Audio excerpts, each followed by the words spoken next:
Drawing on my book, What's So Great About Christianity, I now want to talk about a new idea that Christianity implanted into the world that has totally changed the world. And this idea is so powerful and so enduring that even people who are very distant from Christianity, or even people who emphatically reject Christianity, think, for example, about someone who wants nothing to do with Christianity, been there, done that, or someone who's a militant atheist. Even these people, I will argue, embrace this Christian ideal, can't do without it. In fact, it's kind of at the center of the way that they think and they talk and what they profess to cherish. This is quite simply the idea of human dignity, of human equality that comes out of the idea of human dignity.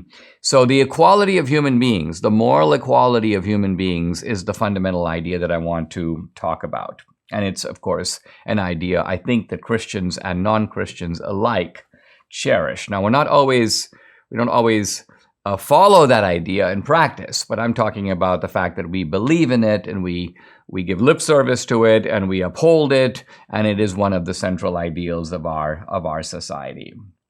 By the way, the idea of equality was, of course, the propelling force behind the campaign to end slavery, the movement to introduce representative democracy and popular self-government, and also, by the way, the effort to articulate a successful doctrine of international human rights that are not limited to one group or one tribe or one people, but apply to everybody.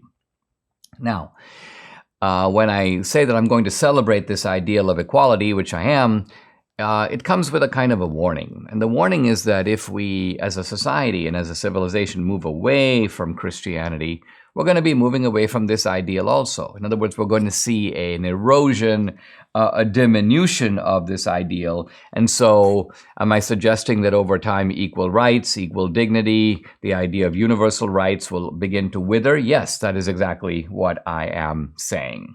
All right. Now, when Thomas Jefferson wrote in the Declaration of Independence, he said, all men are created equal. And he claimed that this was a self-evident truth. Now, self-evident, really?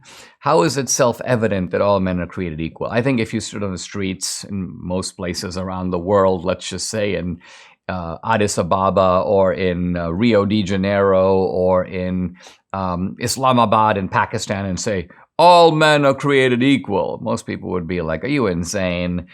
People are very different, better or worse.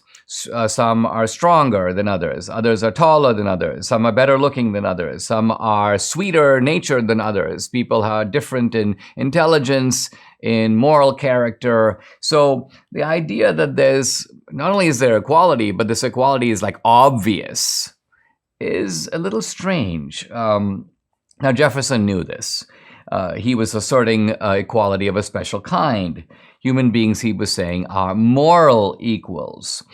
They don't behave equally well, but each of their lives has a moral worth that is no greater and no less than anyone else. So this is a strange doctrine, right? It's the idea that a janitor, a street sweeper, a loader on a dock in Philadelphia has the same moral worth as Franklin, as Jefferson himself. Each life is valuable. No one's life is more valuable than someone else's. Now, this idea of the equal worth and indeed the preciousness of human life, this is the Christian idea. Where does it come from? Well, it comes from the idea that God loves us equally. God created us. He places infinite value on each human life. He loves everybody the same. So in Christianity, you're not saved through your family, your tribe, your city.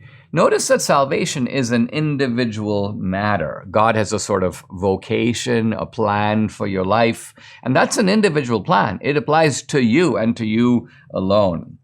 And this was an idea that really began in early Christianity, continued through the Middle Ages, highly stressed in the Reformation, by Martin Luther, because Martin Luther stresses the individualism of the Christian journey, which is not only will we be judged when we die as individuals, but also we live our lives as individuals. We relate to God during our lives individually. Now, we might worship in a church or communally, but our relationship to God is an individual one. So, what we're getting at here is that some very powerful ideas in our culture, individualism, equal dignity, equal rights, we see here the Christian roots of those ideas. Now, we're sometimes told that that's not the case.